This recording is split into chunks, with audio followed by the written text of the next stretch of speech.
Après cela, Jésus, sachant que désormais tout était consommé, afin que fût consommée l'écriture, dit: J'ai soif. Une seule plainte échappe à Jésus sur ses souffrances physiques. Il dit: J'ai soif. Soif des fiévreux, soif des blessés, soif des torturés, soif bien connue, soif dévorante et inextinguible de ceux qui ont perdu tant de sang. Il a pris aussi cette souffrance, si comme à tant d'hommes dans leur agonie, à partir de cette heure, notre souffrance tournée vers la gloire et la résurrection n'a plus le même sens. C'est la lumière qu'apporte à tous les hommes le mystère de la croix, dès que la foi les envahit. Il y avait là un vase rempli de vinaigre. Ayant donc fixé un javelot, une éponge remplie de vinaigre, ils l'approchèrent de sa bouche.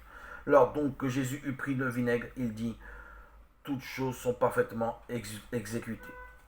La vie de Jésus, ses actions, ses paroles, sa mort et les circonstances qui l'accompagnent dépassent totalement le hasard. Tout est mené par Dieu dans le respect de l'homme.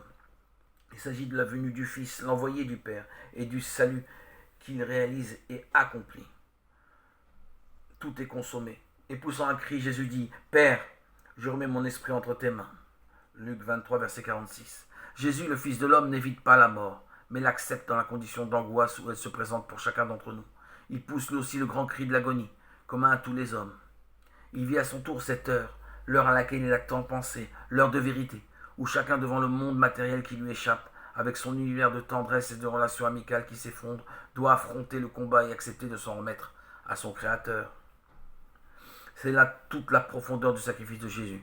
Il consiste avant tout dans cette acceptation de notre condition mortelle, et il donne à cet abandon à la volonté de Dieu une extraordinaire dimension.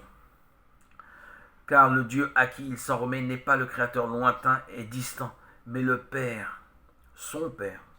Sa mort nous révèle que seul le chemin pour nous libérer de cette angoisse de la mort qui nous étreint tous, c'est de le suivre dans cet abandon filial. Père, je remets mon esprit entre tes mains. Luc 23, verset 46.